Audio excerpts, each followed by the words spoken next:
Tonight, many Americans feel a deep worry. Some sense fear for the future of our freedoms. A journalist, Don Lemon, arrested, facing federal charges. And all the newsrooms and church halls around the country now echo with debate. What really happened? Are we losing the right to report the truth? Is the right to worship now in danger? Or is something else going on? A test of how much we still believe in fairness and law for all. My friends, I want to speak with you in a spirit of calm, a spirit of fairness. We face questions that touch the very heart of America. Not all news is black and white, but history has seen times like this before, and I do believe the Republic can be saved. Let me tell you what has happened. Don Lemon, a reporter known to many, was arrested in Los Angeles. He stands accused by our federal government. The charges? Civil rights crimes? His alleged role? Federal prosecutors claim he took part in a protest, one that entered a church, interrupted worship, and chanted against immigration agents. Picture a small church in Minnesota, pews filled, light pouring in from plain windows, voices rising together in prayer. Then a group enters, some with cameras, some with signs. Words are shouted, worship is stopped. Federal law protects every American's right to seek peace in a house of worship. This is not a small thing. Men and women, old and young, walk into churches and hope for safety. That is their right. But equally, our democracy guards the freedom of the press. Reporters watch, record, and ask questions that power may not want asked. This, too, is not a small thing. We all depend on reporters, truth-tellers, so that we do not live in the dark. Now, prosecutors say Don Lemon was more than an observer. They say he planned the protest, kept secrets, maybe crossed the line between reporting and taking part. He and others say they broke no law. They were only shining light where it was needed. Picture a row of reporters on courthouse steps, notepad in hand, waiting for answers and watching each other's faces. Across the street, worshipers gather outside a quiet church, talking softly, remembering the shock of that day's noise. The courts must now decide where the facts really lie. But while the law takes its course, let's step back as citizens and think hard about our duties to one another. The Republic was never meant to be easy. Balancing rights is the work of every generation. There is no magic solution, only a steady search for balance and for the plain, honest truth. Some say reporters can never interfere, some say worship can never be touched. But history tells us rights often meet and sometimes clash. Think of a small town on a Sunday morning, bells ringing as families step into church, news vans parked nearby, children glancing at cameras and wondering why grown folks cannot get along. We have always lived with these tensions. When workers went on strike, or when crowds marched for rights not yet won, the press and the police and the people sometimes stood in each other's way. But our nation learned, slowly and not without scars, that the answer is not more shouting, nor more anger, nor laws rushed through in fear. It is instead patience, listening, asking, who does this law protect? Who else might it hurt? Let us look squarely at the claims in this case. The church says the law protected their right to worship. They were interrupted, startled, perhaps even afraid. Our laws must honor their peace. But the journalists and protesters say they were also acting in faith. Faith in truth. Faith in the people's right to know. Our laws must not quiet the honest voice. Imagine a family, father and mother, teenage children, sitting silent in their living room, the TV light flickering on their faces as they watch coverage of the protest, confused, each feeling the weight of the moment. And now, people on each side are afraid of the others. Some fear strong men with badges might use the law to silence questions. Others fear the loudest voices outside might barge in, leaving private places unsafe. I ask, what do we do? Not as partisans, but as citizens. What kind of country do we wish to leave our children? A place of shouting, or a place where rights are hard but good work? Let me say, our courts will have to answer the legal questions. Was Don Lemon only recording, or was he helping plan the disruption? Was this about reporting or about making a protest stronger? The answers will come in their own good time, and we must not leap at the first headline nor be swept along by the first wave of feeling. Imagine a federal judge, seated alone at a tall bench under the quiet stare of the law's symbol, his or her task to weigh rights as carefully as a farmer weighs grain, each side measured, each side heard. I ask you, let us keep faith with the slow work of justice. Let us not use this crisis to make war on one another, but neither should we hide behind words and never face what's in front of us. Americans have always trusted the value of open eyes and open doors. In the 1930s, when hard times struck, we gathered by the radio and listened for news. When trouble came to town, we listened to neighbors as much as officials. Today, our neighbors may not all look or worship like us. Some write for the paper, some sweep the church, but we all want a country that's not just safe, but fair. Imagine a city park at dusk, neighbors from every walk of life, talking in small groups, some in heated debate, others nodding in calm agreement as they remember a time when things felt simpler. Now, the federal government must show its reasons. Did it act to protect worship or to punish a press it didn't like? We are asked to trust, but we are also asked to question. The Department of Justice says no one is singled out. These laws protect all. But others see a warning to those who might ask hard questions next. Picture a narrow newsroom late at night, the glow of computer screens on tired eyes, reporters weighing the story's facts, wondering if their own presses and pens could ever put them in harm's way too.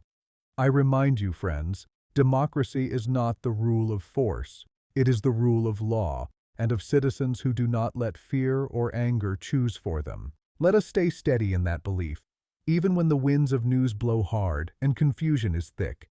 Across our nation, families will wake tomorrow and go about their day. Some will head to church, heads bowed, seeking peace. Others will write stories, take photos, and certainly raise questions, searching for truth. This is the American way. We do not all agree. We do not all see the world the same. But our shared promise, neighbor to neighbor, is that all must be safe to worship, and all must be free to share what they see. I know you want answers. You wonder, if this could happen to Don Lemon, what stops it from happening to someone you know, or even to you? Fear can make us forget that justice is slow, on purpose, so all sides can be heard. There must be fairness from start to finish. We are a country built on patience, not panic. Picture a reporter looking through the cold morning mist at City Hall, rubbing hands together for warmth, notebook in one hand, watching as citizens step up to speak in public about what matters to them. Their faces are serious, uncertain, yet they speak, because silence is not their way. Some say government power must step in to protect. Others warn against any step that chills free speech. The truth is, both freedom and order can walk side by side, but only if led by good sense and good hearts.